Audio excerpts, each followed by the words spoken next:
Bem-vindo ao podcast GO Papers. Aqui a gente te ensina como se manter atualizado em ginecologia e obstetrícia, mesmo que você tenha pouco tempo para estudar. Eu sou o Jader Burtê. Eu sou a Marina Apostólico. E hoje o nosso tema é abortamento. O que todo médico deve saber?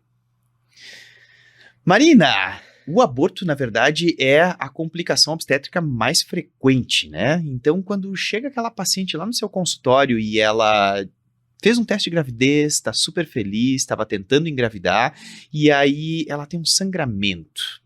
Como é que você vai conduzir essa situação? Ai, Jader, eu acho que é uma das coisas mais complicadas, né? Porque acho que quando a gente vê um teste de gravidez positivo, de farmácia ou de sangue, né? O casal vira e fala, meu Deus, tô super grávido. Já começa a imaginar até o carro de 18 anos que vai comprar para a criança que for nascer, né? Então, assim, toda vez que a gente vê um teste de gravidez positivo, muitas coisas emocionais, físicas, muitos sonhos acabam aí entrando na vida com tudo, né? Porque nada é light na gravidez, é com tudo. Então a gente vem com aquela emoção, quero contar para todo mundo. Aí marca a tua primeira consulta de pré-natal, começa a pensar nas vitaminas, nas coisas, de repente tá à noite em casa e sangra. E aí é como se fosse um banho de água fria, né? Então, é muito mais do que falar do abortamento, falar de sangramento da primeira metade da gestação, é muito importante a gente entender o contexto, às vezes até psicológico, emocional, e acho que talvez a coisa mais importante para a gente conversar aí com todos os colegas aqui que estão acompanhando o nosso podcast é como abordar e como explicar para a paciente o que significa esse sangramento. E muitas vezes falar para ela que sangrar no começo da gravidez é super comum e não necessariamente vai acabar determinando isso como um desfecho desfavorável nessa gestação. Uma coisa que eu costumo conversar muito com os meus alunos, sabe, Jader, é que a gente precisa aprender a falar sobre desfechos não perfeitos na gestação. Talvez por isso que esse tema de podcast seja uma das coisas que mais me trazem uma importância cultural, inclusive, para que a gente consiga trazer e discutir aí com todo mundo que estiver acompanhando a gente. Por quê? Porque abortamento, como você mesmo disse, é a principal complicação obstétrica. Agora, quem conta que já teve um abortamento? Quando você entra nas redes sociais, quando você tá numa conversa com seus amigos, mesmo médicos, tá? Pô, tive um abortamento. Não é um negócio bonito de se falar, né? Nem legal de se falar. Quando a gente fala que, provavelmente, quando a gente fala em gestações clínicas, mais ou menos 25%, não evolui? Assusta. Se a gente falar de gestação química, que é só o teste de gravidez, então, Jader, que é difícil a gente conseguir fazer um trabalho que prove exatamente qual é a porcentagem, mas se a mulherada ansiosa faz o beta, às vezes antes do atraso, ou bem no iniciozinho, aquele fraco positivo, se a gente pegar os testes positivos, a gente pode ter 60% até de gestações que não vão evoluir. E ninguém fala isso. Todo mundo só pensa no teste de gravidez e no carro de 18 anos da criança. Isso gera uma ansiedade gigantesca, né? O que eu acho interessante, sabe, Mike, no meio médico, às vezes a gente vê até colegas dizendo assim, né, que já sabem que existe essa probabilidade de interrupção espontânea da gestação, de não contarem, às vezes, né, que estão grávidos, né, os casais dizem, não, nem vamos contar porque pode evoluir para um abortamento. Como se fosse uma coisa anormal, como Sim. se fosse um demérito, né? Às vezes as próprias pacientes às vezes se sentem culpadas porque elas pensam, o que eu fiz de errado, né? Como se fosse alguma coisa que ela pudesse fazer para interromper o curso natural, né? Daquilo que realmente iria acontecer. Exatamente, eu acho que nós temos que conversar que o principal motivo de gestações que não evoluem, de abortamentos, né, nesse primeiro trimestre e até as suas 12 semanas, são doenças cromossômicas, tá? São trissomias, são divisões celulares que essa gestação não ia ter que eu costumo falar para as minhas pacientes de uma maneira mais simples. Eu falo assim, olha, quando essa gestação não evoluiu bem no primeiro trimestre, a grande principal motivo, mais de 80% dessa parada do desenvolvimento gestacional, se dá nesse momento, porque se ela continuasse gestante e essa criança nascesse, talvez essa criança não tivesse compatibilidade com a vida fora da barriga. Então, de uma maneira um pouco lúdica, eu falo que a natureza vira e fala, olha, para por aí, vai sofrer, vai ser doloroso, mas se a gente deixar essa gravidez ir até o final, talvez a dor seja muito maior, porque esse concepto, essa criança não vai conseguir viver fora da barriga. Então a gente precisa aprender a falar que esses abortamentos na primeira fase da gravidez, 80% tem relação com alterações cromossômicas, alterações genéticas, porque não vai ser compatível com a vida extraútero. Se a gente falar assim, que nem a gente está batendo esse papo, talvez muitas mulheres passem a não se sentir culpadas, que foi bem o que você falou, porque sempre a primeira pergunta que vem é, o que eu fiz de errado? Eu acho que foi aquela cerveja que eu tomei quando eu achava que eu não estava grávida. Isso. Ou então, eu acho que eu tomei uma vitamina, ou acho que é porque eu fui na piscina e a piscina fez com que eu abortasse. Foi a relação sexual que eu tive, né? Exato. Então, elas acabam pensando muito isso. Eu gosto muito de usar, sabe, uma explicação do darwinismo. Eu digo assim, ó, lembra do darwinismo que a gente estudava lá na biologia, na escola? Lembra a lei da seleção natural? Sim. Se a gente for pensar de uma forma, assim, super cartesiana, é mais ou menos isso, né? O que acontece? Aquele feto, né, aquele embrião, na verdade, né, ele ainda, como ele tem uma anormalidade cromossômica que vai ser incompatível com a vida, a própria natureza já acaba interrompendo essa gestação antes que se torne um feto viável, né? Sim. Então, nada mais é do que um mecanismo de seleção natural. Ele não vai conseguir sobreviver depois fora do útero porque ele tem uma anormalidade genética muito grave. Então, já se interrompe antes que a barriga comece a crescer, que vire um feto, né? Que a gente realmente já tenha aí uma compatibilidade com a vida. Exatamente. E sabe, é muito maluco a gente pensar que eu, você, todo mundo que tá aqui com a gente, participando do podcast, já foi uma célula. Nós já fomos uma célula. Hoje nós somos milhões e milhões de células com várias diferenças de produção e função. A gente foi uma célula só. Olha o nível de complexidade dessas primeiras divisões celulares e o quanto elas são importantes para que a gente consiga ter uma vida legal, né? Então, é muito maluco. Quando a gente vira e fala, quando a gente para e pensa, na verdade, né? Que nós já fomos uma célula só, um zigoto. E hoje em dia, olha só, isso tudo, como é importante essa primeira fase da gestação. E se a natureza falou que não é aquele momento, a gente precisa aprender a falar sobre isso para que a gente se acalme, inclusive. Perfeito. Mas não só o abortamento, né? A gente tem a ameaça de abortamento, Jader, que o sangramento dessa primeira metade da gestação muitas vezes é só uma ameaça de abortamento. Não significa que a gravidez não vá para frente ou que tem uma cromossomopatia associada, né? Só que é a minoria das vezes que a gente vai conseguir fazer alguma coisa para poder modificar o desfecho final dessa gravidez. E é muito comum a paciente falar, eu sangrei, me dá um remédio para segurar o meu filho, para segurar o meu filho, para segurar a gravidez.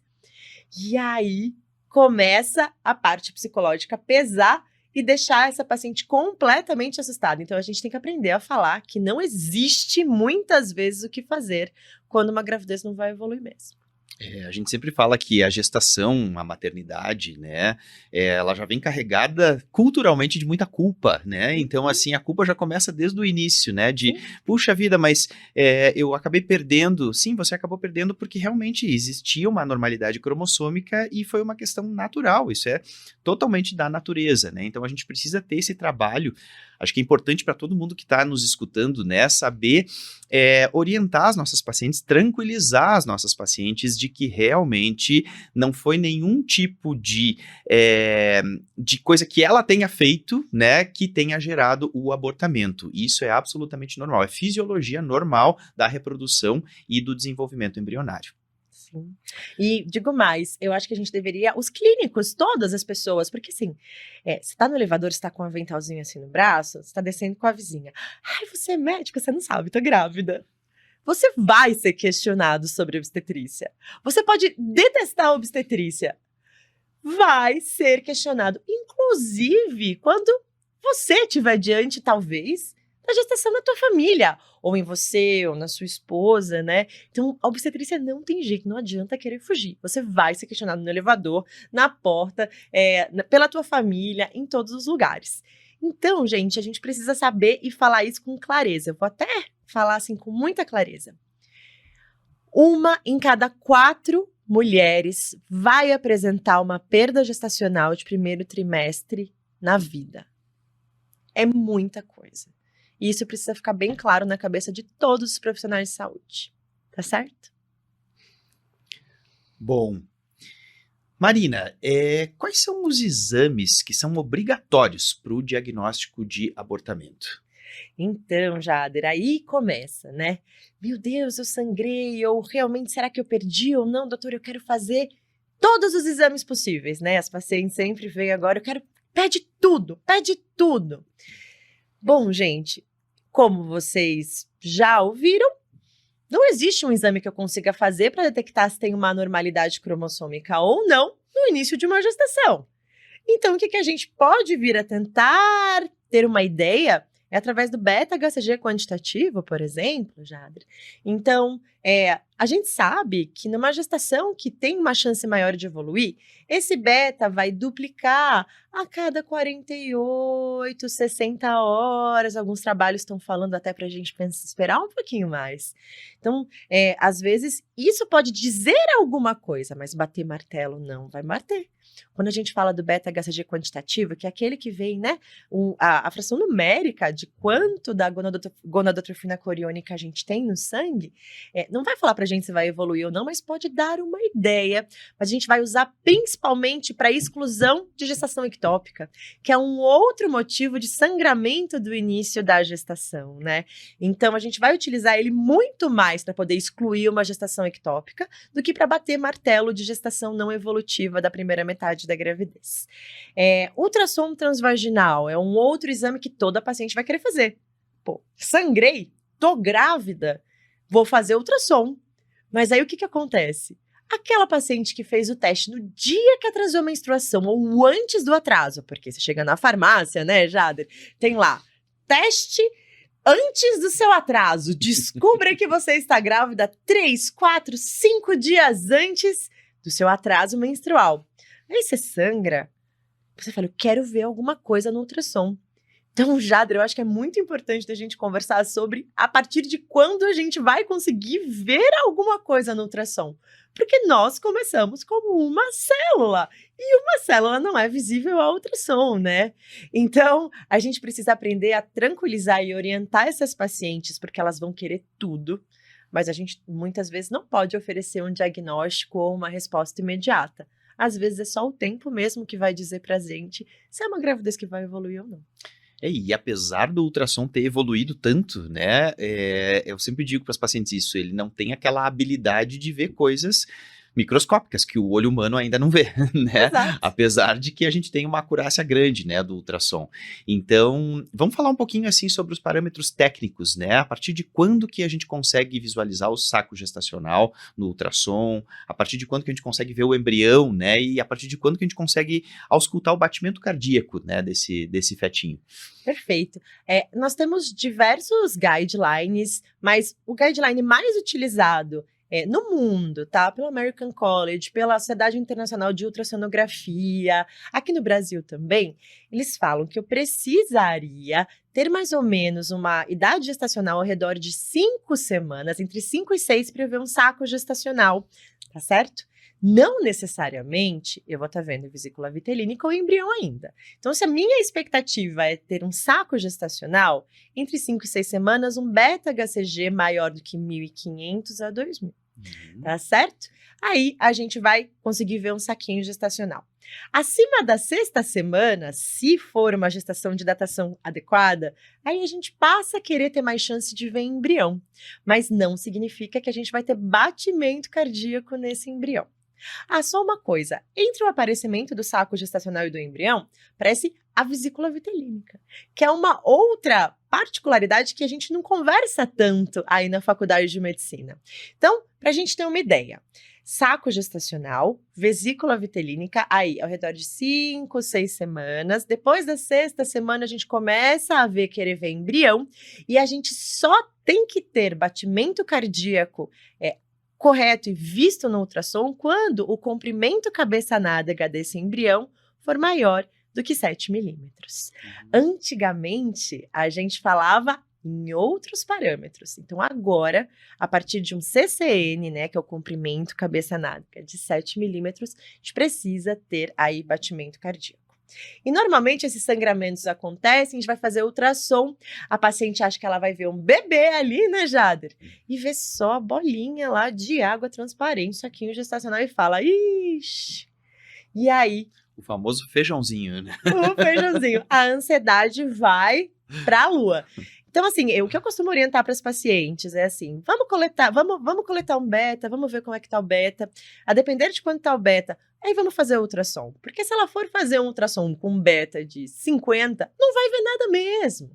Então, a gente tem que aprender a falar para ela, não deu tempo de conseguir formar. Então, a gente tem que aguardar. Aí, quando o beta tá mais elevado, a gente faz ultrassom. Então, a gente faz uma continha. Ok, daqui a 2 semanas a senhora vai marcar ultrassom. 2 semanas, doutora Marina? 2 semanas. Por quê? Porque existe uma coisa chamada tempo. E há uma necessidade de tempo para que as divisões celulares aconteçam e para que eu consiga te dar uma resposta. E aí, é ansiedade para todos os lados, né?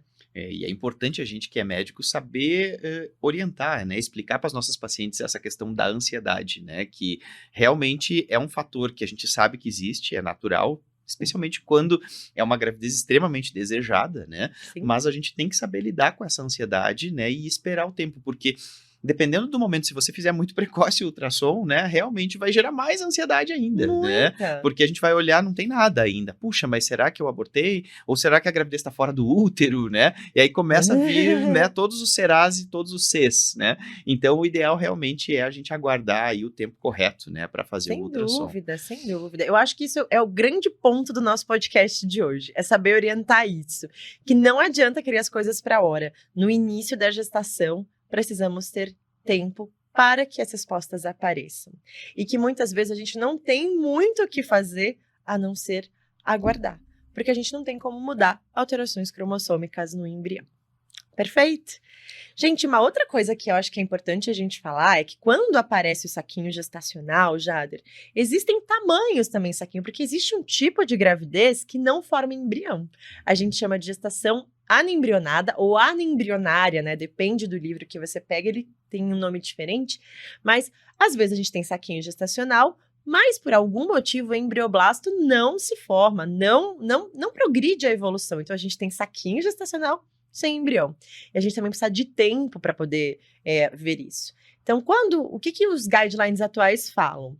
Eles falam que eu preciso ter um diâmetro médio de saco gestacional, eu preciso ver embrião quando eu tenho um diâmetro médio de saco gestacional superior a 25 milímetros, tá bom, gente? Se eu tenho um diâmetro médio de 26 e eu não tenho embrião, aí eu posso fechar diagnóstico de gestação anembrionada ou gestação não evolutiva.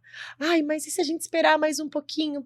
Os guidelines já têm aí um sarrafo um pouquinho mais elevado. Então, a grande maioria das vezes se vê embrião antes do que isso. Então, é 25 milímetros para ter certeza de que realmente não formou o embrião. Combinado? Se a gente tem um saquinho gestacional embrião com o comprimento cabeça nádega superior a 7 milímetros sem coraçãozinho, sim, eu posso bater martelo de que é uma gestação também não evolutiva. Mas, se eu tiver um embrião com 3 milímetros, por exemplo, ali, sem batimento, eu tenho que falar para ela aguardar 10 dias, 7 a 10 dias, dependendo do guideline, e repetir. E aí sim, eu preciso ver a progressão dessa gestação. Então, gestação é um filme, não é uma foto, gente. A gente tem que aprender a falar sobre isso, que o tempo é necessário. Bom, Marina, deixa eu te fazer uma pergunta muito importante que as pacientes fazem muito pra gente. Existe algum remédio, algum fármaco, algum medicamento para fazer parar o sangramento quando a gente tem uma ameaça de aborto? Ah, essa é a pergunta de milhões, Jader. Eu brinco com as minhas pacientes que quem descobrir isso, que não existe, na verdade, como descobrir, né? Porque cromossomopatias não tem o que resolver, mas se alguém descobrisse algo que resolvesse essa questão, ganharia o prêmio Nobel na hora, ganharia um busto em cada maternidade do mundo e seria a pessoa mais ovacionada pelas mulheres. Mas não existe, gente. Exatamente por quê? Porque a grande minoria das vezes a gente consegue interferir. Então, já foram feitos diversos estudos multicêntricos, várias meta-análises, e a gente não consegue ter essa resposta. Não existe um remédio que evite um abortamento. Eu lembro que antigamente o pessoal tentava, né, usar até beta-mimético, que se usa para como tocólise em parto pré-termo, né, como se fosse uma tentativa, assim, né, da gente tentar segurar, e realmente não faz sentido nenhum, até pode trazer malefício, na verdade, né, se a paciente ficar usando continuamente o beta-mimético.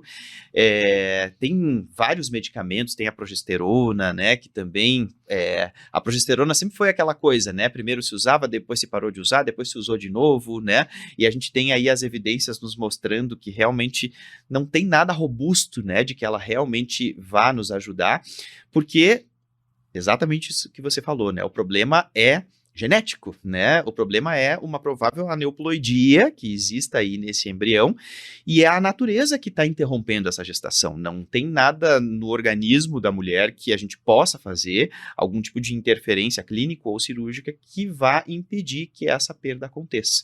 Então, realmente, acho que vai ganhar o Prêmio Nobel de Medicina se um dia alguém conseguir descobrir isso. Sim, mas existem outros motivos, né, que eu posso ter essa ameaça de abortamento ou abortamento. Acho que principalmente a gente precisa conversar sobre metabolismo, né? Então, será que a pessoa se preparou? Como foi a qualidade ovulatória dela? Como é que tá a parte de alimentação dela? Como é que tá o meio ambiente onde essas divisões celulares estão acontecendo? A gente, na faculdade, discute muito aí, então, que as diabéticas descompensadas, alterações tireoidianas, pacientes que são tabagistas, etilistas, que utilizam medicações que atrapalham aí na absorção de ácido fólico, por exemplo. Essas pacientes teriam uma maior chance de ter uma perda gestacional mesmo no início do primeiro trimestre. Aí, hoje em dia, tá super na moda falar de trombofilia também, né? Então, assim, dá pra gente entrar em milhões de assuntos. E, no final, sempre se falava da insuficiência de corpo lúteo, né? Então, toda vez que estava falando da progesterona, por exemplo, eu ouvi muito de várias pessoas diferentes, coisas que elas ouviram, mas a gente não consegue encontrar uma evidência científica robusta para falar você deve utilizar progesterona para todo mundo ou não. Porque a insuficiência de corpo lúteo, gente, é um diagnóstico de exclusão.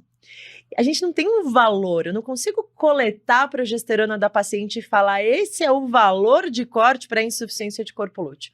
Então, na verdade, a utilização da progesterona, que é uma coisa que eu faço muitas vezes, tá, gente? Não tô falando que é super errado, porque malefício não vai trazer. A gente vai conversar um pouquinho até sobre isso, mas não tem evidência de que vai modificar aí o desfecho em relação à perda gestacional precoce. Agora, o que realmente vai fazer diferença, Jader, é a gente melhorar o metabolismo e o ambiente onde essas primeiras divisões celulares vão acontecer. Talvez a gente consiga, sim, diminuir taxas de abortamento, mas falar para vocês que vai ser a grande maioria, não, porque a maioria das vezes são cromossomopatias. Então aí vale a pena a gente começar a bater papo sobre preparação para se engravidar, aconselhamento pré-gestacional. Vitaminas, alimentação, a gente conversar sobre pacientes. Hoje em dia tem muita gente que tem restrições alimentares importantes. Será que elas têm que ter um novo cuidado? Não só o ácido fólico, que é o que todo mundo tá careca de ouvir, né? Será que essa paciente tem um hipotireoidismo subclínico? Já é mais do que visto que pacientes que estão tentando engravidar devem avaliar a sua tireoide. Se tem um hipotireoidismo subclínico, a gente já entra com a levotiroxina desde antes de engravidar. Por quê? Porque essas primeiras divisões celulares são tudo. Eu costumo falar uma coisa, Jada, que é assim, a gente se prepara para uma cirurgia plástica. A gente se prepara para fazer uma bariátrica. Preciso emagrecer porque eu vou fazer bariátrica. Preciso malhar e emagrecer porque eu vou fazer uma cirurgia plástica e eu quero que fique super legal. A maioria das mulheres falam, quero engravidar. Para a pílula. Coisa louca, né? De se pensar. Não, e às vezes é por desconhecimento, né? Aquela coisa assim de, a própria fisiologia da gestação vai exigir muito do corpo dela. Muito, assim, a volemia, né, aumenta em 50%, o débito cardíaco aumenta, a filtração glomerular aumenta absurdamente, então, realmente ela precisa estar com o corpo preparado para que essa gravidez consiga suportar de uma forma tranquila, né, sem danos, a própria modificação fisiológica da gestação. Né? Sim. Então, realmente, são coisas que a gente precisa... Até é importante a gente falar disso. Ó, mais um tema para outro podcast, a gente Com falar toda sobre certeza. pré-concepção. Com certeza. Acho que uma única coisa que eu queria falar mais sobre a progesterona é o seguinte: vamos tentar entender aí o porquê que se prescreve progesterona, porque assim, a grande maioria dos profissionais prescrevem progesterona frente a um sangramento da primeira metade da gestação. A ideia é a seguinte: no início da gestação, a gente não tem placenta ainda formada, né, Jader? Quem produz a progesterona, que é o hormônio que vai manter essa gestação no início, é o corpo lúteo, né? Então a gente fala que até 10 semanas eu não tenho placenta madura que consiga produzir todos os hormônios necessários para a manutenção dessa gestação inicial. Então, se eu tenho uma insuficiência de corpo lúteo, por algum motivo X, às vezes foi uma ovulação que sangrou aí o meu folículo, aí engravidou e aí não formou tão legal, às vezes ela é tabagista, não temos às vezes é uma questão genética, inclusive tem alguns trabalhos que falam que isso é genético, às vezes é uma paciente que já tem uma idade mais avançada, a ovulação já não é daquela mesma qualidade, então eu vou dar um pouquinho mais de progesterona para poder tocar. Então essa é a cabeça do profissional que prescreve a progesterona.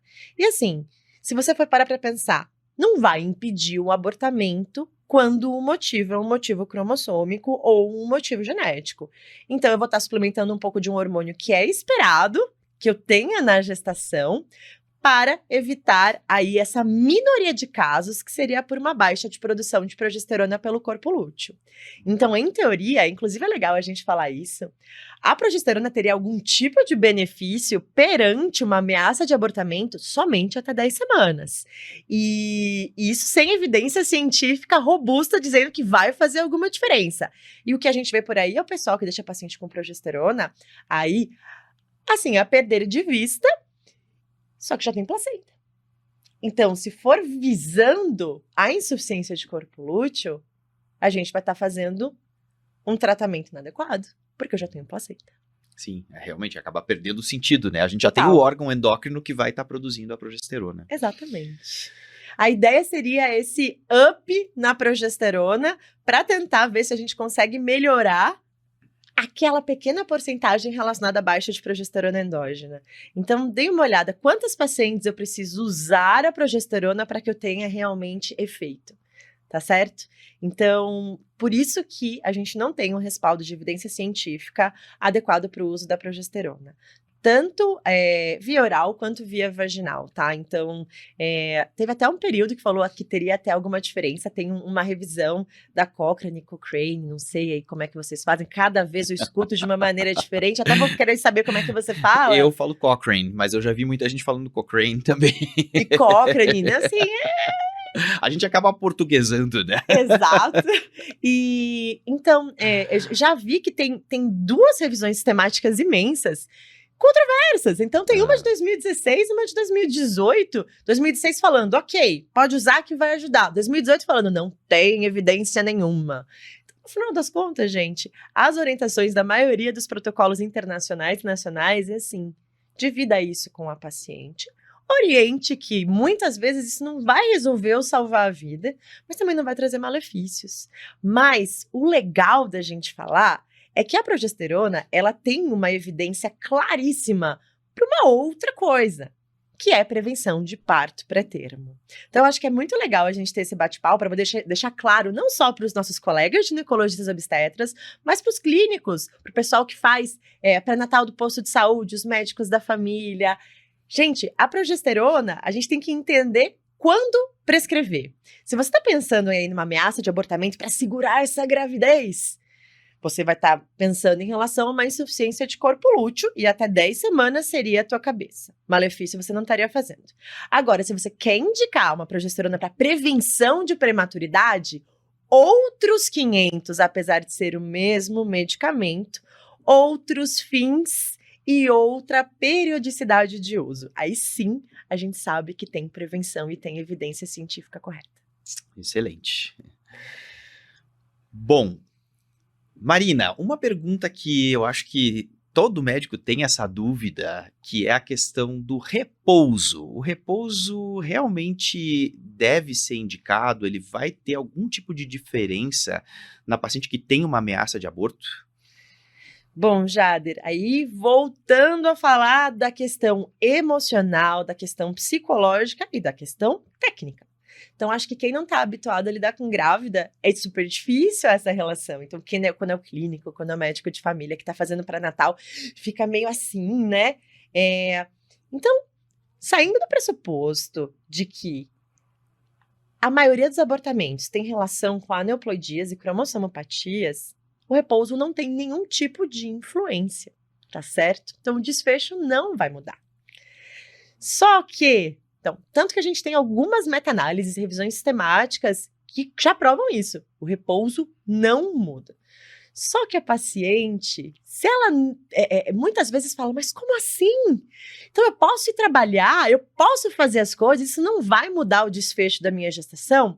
E aí ela se sente mal, aí ela briga com o profissional. Então psicologicamente é muito complicado você conseguir explicar isso para uma paciente, ela conseguir entender e aceitar, tá?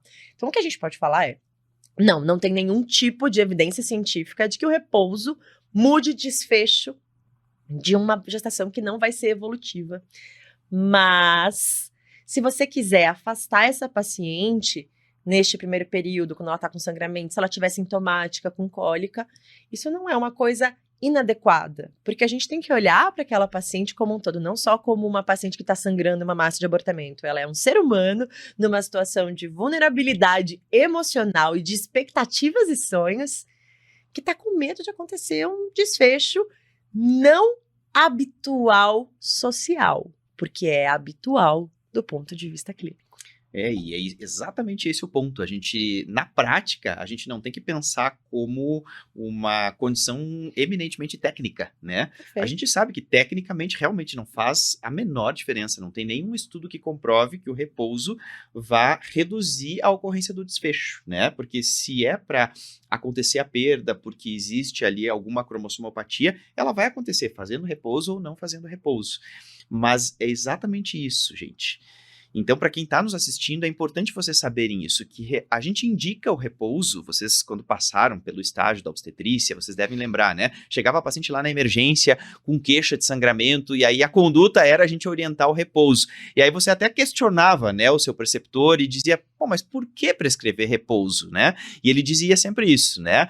Ah, não, é que não tem o que a gente orientar, então a gente acaba orientando o repouso, porque acaba sendo uma forma de acolhimento, né? A gente tem que pensar em todas as questões biopsicossociais que envolvem a gestação e a gente tem que realmente lembrar que para a gente acolher essa paciente, ela vai se sentir cuidada, acolhida, se realmente você acabar indicando o repouso. Mas se a gente for pensar 100% do ponto de vista técnico, ou até para responder questão de prova, de concurso médico, a resposta é: o repouso não faz diferença alguma. Exato. Então, na verdade, o que eu costumo fazer é dividir isso com a paciente. Eu falo, olha, a gente não tem nenhuma evidência científica. Agora, na era de pós-pandemia, não é pós-pandemia, mas que a pandemia já está mais estável, todo mundo agora fala de evidência científica. O paciente já chega e fala, qual é a evidência científica disso? Eu falo, olha, a gente não tem evidência científica, estudos que comprovem benefício, mas isso não significa que não possa ser bom para você, indivíduo. Então, porque malefício não vai fazer. Então, não estou prescrevendo um medicamento ou fazendo alguma coisa que vai fazer um malefício para aquela pessoa. Mas eu falo para ela, se você quiser continuar e trabalhar, tá tudo bem. Agora, se você falar para mim, eu tô triste, eu tô mal, eu vou me sentir mal de fazer isso, como se eu não tivesse fazendo algo pela minha gravidez, eu ofereço sim o repouso, mas ela sabendo que isso não muda desfecho. Bom, Marina, e a abstinência sexual, ela é útil? Ela vai mudar o desfecho quando você tem uma paciente com ameaça de abortamento? Então, pessoal, mais uma coisa que a gente vai falar, polêmicas de obstetrícia e ginecologia, do que a gente tem evidência científica, pensar na fisiologia do processo, mas como a paciente vai se sentir. Então, teoricamente, não muda. Existem revisões sistemáticas, meta-análises super sérias da Cochrane também, que vão falar que não existe diferença no desfecho. Porém, vamos pensar que o útero é um músculo, né, Jader? O colo do útero vai ser uma região, caso de penetração vaginal, que vai ter, vai encostar, vai cutucar, vai empurrar. O que faz musculatura? Muitas vezes contrai, né? E se eu tenho um sangramento, um hematoma subcoriônico, alguma coisa, e contrair e mexer ali, eu posso sangrar. Ou eu posso aumentar aquele hematoma, se você for parar para pensar aí em fisiologia, eu não tô falando em evidência científica, tá bom, gente? E imagina se a paciente tem, durante a relação sexual, ela sangra um monte. Mesmo que não vá mudar o desfecho. Vai que aí que descola e que ela tem um abortamento. Qual é o impacto na vida daquele casal? Então, mesmo que a gente não tenha uma evidência científica robusta para falar que a relação sexual muda o desfecho ou não, nós orientamos, frente à ameaça de abortamento, a abstinência sexual, sim, por esses motivos. Excelente. Não, eu acho que é exatamente esse é o ponto, né, que a gente tem que esclarecer aí para toda a comunidade médica, né, que a abstinência sexual a gente acaba orientando, é uma questão super corrente na prática. Todo mundo que passou pela obstetrícia certamente deve ter visto a orientação de abstinência sexual. Mas se a gente for ser totalmente científico, realmente a gente não tem até hoje uma evidência, né, que nos diga que a abstinência sexual vá mudar alguma coisa no desfecho. Mas, gente, não esqueçam que realmente quando a gente fala sobre abstinência sexual, a gente está também oferecendo para nossa paciente um conforto, uma paciente que está fragilizada. A gente, infelizmente, vive, né, um mundo, uma sociedade que tem muito dessa questão de culpabilização, né? Então, às vezes, ela fica tentando achar, né, Marina, um motivo para se sentir culpada, um motivo objetivo, assim, né? Para dizer que foi aquilo, foi aquela relação sexual ali que desencadeou a perda. Então, para a gente evitar já esse tipo de culpa, esse tipo de achado objetivo, a gente acaba orientando, né? Com toda certeza. Mas a gente pode falar claramente, olha, eu oriento que vocês não tenham relação, porque isso pode aumentar o sangramento, mas não vai mudar o desfecho. Mas a orientação é que vocês não tenham relação mesmo. Olha, eu já acompanhei, já ouvi histórias de alguns casais, assim, que tiveram relação sexual, e era uma paciente que tinha cervicodilatação precoce, insuficiência istmo-cervical. Isso nem no primeiro trimestre, tá? Mais pra frente. Eles estavam tocando a vida deles, ela estava assintomática. E durante essa relação sexual, rompeu a bolsa. Chegou no hospital nascendo, clássico de insuficiência istmo-cervical, que rompeu bolsa. Na verdade, a cabeça, a ideia é assim: chegou nascendo, rompeu bolsa do nada, depois da relação sexual. O casal não consegue mais ter vida sexual depois disso. Se culpa. Mesmo a gente falando, gente, não tem nenhum. Foi um grande azar. Ou foi uma coisa que a gente não conseguiria identificar antes, era a primeira gestação. Sabe? Não tinha fator de risco. Então, assim, a relação sexual é um negócio que pode trazer um estigma muito grande para a vida do casal e às vezes pode acabar com o psicológico de uma pessoa, tanto do homem quanto da mulher. Porque o homem vai... com o relacionamento também, né? Exatamente. Então, é uma coisa que eu costumo orientar, mas não tem evidência científica robusta para tal. E os suplementos vitamínicos, eles são úteis para paciente que tem aí uma ameaça de aborto? Será que eles são úteis para prevenir alguma coisa? Tem alguma evidência de algum suplemento vitamínico específico? Olha, Jader, isso é tema da moda, né? Tudo quanto é lugar tá falando de suplemento vitamínico. Precisa suplementar tudo. Tem paciente que chega no consultório com uma lista, assim, de suplementos manipulados. Eu falo, meu Deus do céu, por onde começar a ver? E, ok, eu acho que a gente tem muito que aprender, o que evoluir. E eu gosto muito de falar um pouco sobre micronutrientes, sobre absorção, sobre tudo isso. Mas se a gente falar, assim, catedraticamente, a gente só tem evidência realmente de ácido fólico. Ok, então se cair na prova, é ácido fólico. Ah, mas o zinco quelado, o magnésio, não sei das quantas, a vitamina B, 400... Não. Aí a gente tem que falar sobre individualização dos casos, né? Então, com certeza, se essa paciente tem algum tipo de restrição alimentar, ela pode ter uma deficiência nutricional relacionada a algum tipo de vitamina, que é importante. Mas, se a gente for olhar nos guidelines, a única orientação é ácido fólico 400 microgramas, pelo menos 3 meses antes da concepção, para poder reduzir as chances de defeito de fechamento de tubo neural. As outras vitaminas acabam entrando junto, mais como perfumaria ainda. Mas que individualizando, a gente pode trazer muitos benefícios. Então, a paciente que é vegetariana ou que não come carne vermelha, ou uma paciente que fez uma cirurgia desabsortiva, como uma cirurgia bariátrica, que a gente tem de paciente hoje em dia, né, nessas situações, o ideal é que a gente suplemente aquilo que esteja faltando. Então, o mundo ideal, eu brinco com os meus pacientes, o mundo de Disney é o quê? A consulta pré-concepcional, é conversar, é entender quem é aquela pessoa, é coletar esses exames antes de começar a tentar e suplementar para ter um equilíbrio. Mas na prova, é ácido fólico. E eu acho interessante, assim, porque o padrão alimentar das pessoas também mudou muito, né? Eu acho que, claro, a gente tem muito alimento industrializado, mas as pessoas já estão mais conscientes, né, da questão da variedade alimentar. Então, aquela paciente que se alimenta bem, realmente não faz sentido você ficar suplementando alguma coisa além, né? Sim. Claro, o ácido fólico sim, né? Mas o restante realmente não faz sentido. E aquilo que falta na nossa alimentação, a gente já tem, inclusive, política de saúde pública, né? Como o iodo no sal, essas coisas assim que acabam repondo aquilo que eventualmente faltaria, né? Concordo. Então é importante a gente saber e orientar aí aos nossos colegas que, claro, a gente tem muita pressão assim para prescrever, né, o complexo vitamínico, né, tanto das pessoas, né, quanto, enfim, do mundo que a gente vive, né? E das pacientes, né, Jader? Como assim você não me vai fazer uma prescrição específica XYZ? Eu fico bem assim. Isso. Eu sempre digo assim, ó, você come brócolis, come beterraba, come feijão, sabe assim, as coisas básicas da nossa alimentação do brasileiro, nosso feijão com arroz, né, um tomatinho, você come? Como sim.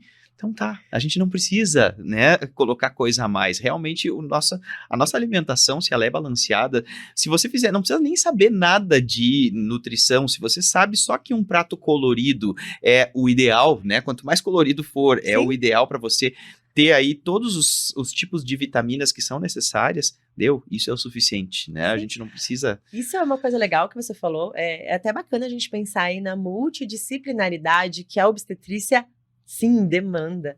Então, talvez, no mundo de Disney, aquela consulta pré-concepcional, você já encaminha ela para uma nutricionista, para que ela avalie o cardápio. Nós, médicos, não sabemos avaliar cardápio e alimentação. Nossas orientações são extremamente superficiais. E existe um profissional de saúde especializado nisso. Porque a gente precisa aprender a ampliar os nossos horizontes e usar todas as equipes que podem nos auxiliar. Acho que é bem isso que você falou, Jader. Se ela consegue se alimentar e ter esses nutrientes de maneira natural através da alimentação, é o melhor dos mundos. Inclusive a orientação, né? Que essa paciente tenha durante o pré-natal pelo menos uma avaliação nutricional, uma orientação com um profissional de nutrição. Então, às vezes são coisas que, às vezes a gente tem tanta coisa para orientar, né? Durante o pré-natal, pedir exame, que às vezes acaba passando. Então, gente, é importante isso, a gente lembrar que existe o profissional da nutrição e é importante a gente orientar que ela passe no nutricionista para que realmente ela tenha essa orientação correta e principalmente se ela já faz, né, já tem a alimentação correta para que ela tenha aí a chancela, né, de um profissional que saiba orientar, que saiba tranquilizar ela, né, de que realmente está indo tudo bem. Sabe, Jader, uma das coisas que eu acho que é o futuro da medicina, na minha opinião, é a epigenética, né? Então, quando a gente fala de epigenética, a gente está falando aí do meio ambiente interferindo nas divisões e nas formações gênicas das pessoas. Então, a prevenção é o melhor dos mundos. E se a gente tiver um ambiente favorável e saudável nessas divisões celulares, melhor é impossível, né? Então, se a gente conseguir fazer tudo isso, tudo bem que isso é um pouco filosófico demais, né, gente? Todo mundo, às vezes, vai dar uns pés na jaca. Ninguém é perfeito do ponto de... Mas se a gente conseguir ter uma vida mais saudável, a gente vai ter um ambiente para que o potencial de qualidade daqueles cromossomos, daquelas divisões celulares, seja o melhor possível. Para que a formação dessa placenta seja o melhor possível. A gente conversa muito agora sobre dietas anti-inflamatórias. A gente conversa muito sobre o que ajuda aí a diminuir radicais livres nessas primeiras divisões celulares. Isso é para a medicina do futuro, né? Mas quando a paciente chega com aqueles múltiplos polivitamínicos prescritos, eu olho e falo, como que a senhora come? Alguém já perguntou como é que é a sua alimentação? Ah, não, eu só vi que isso era muito legal e estou usando. Então, a gente está tratando uma coisa que eu não sei nem que precisa. A gente está sendo mais invasivo do que deveria. Eu acho que a gente tem que aprender a olhar que às vezes o mais simples é o mais efetivo. Exato. São os famosos princípios, né, da beneficência e da não maleficência, né? Exato. Que a gente estuda tanto aí na ética médica. Com toda certeza. Bom, Marina, quais são os tipos de progesterona que a gente tem disponíveis para paciente, quando a gente indica, né, para paciente com ameaça de abortamento? Quais são os tipos e as vias de administração? Então, Jader, quando a gente dá uma olhada nos guidelines e nos protocolos internacionais, até a gente tem mais opções. Mas aqui no Brasil, basicamente, a gente tem a progesterona natural micronizada, que pode ser administrada tanto via oral quanto via vaginal, mas a orientação é que seja realizada via vaginal, caso o sangramento não seja muito importante da paciente, é a dihidrosterona, que é 10 miligramas via oral e a gente utiliza 3 vezes ao dia. Então, essas seriam as dosagens, né? A micronizada dos 100 a 200 microgramas via vaginal, uma vez à noite, ou a dihidrosterona, 10 miligramas 3 vezes ao dia. E é aquilo que a gente falou agora há pouco, né? A gente não tem evidência científica de que isso vá fazer com que aumente as chances dela não abortar, porque o principal motivo são as cromossomopatias, aneuploidias e alterações genéticas. Então, não tem progesterona no mundo que vá conseguir mudar as divisões celulares. Mas naquela pequena parcela que possa estar vivendo uma baixa produção de progesterona ou insuficiência de corpo lúteo, que é um diagnóstico de exclusão, a gente não consegue dar esse diagnóstico, talvez tenha algum tipo de benefício. Mas o que os órgãos internacionais e nacionais falam? Você vai utilizar discutindo e dividindo essa informação com a paciente até 10 semanas, quando a gente vai pensar em insuficiência de corpo lúteo, como um tratamento que não garante de que vai dar certo. Malefício não vai trazer. Então, a progesterona realmente só tem evidência científica real e pesada para prevenção de prematuridade. Então, a gente tem que saber quando e por que vamos prescrever este hormônio.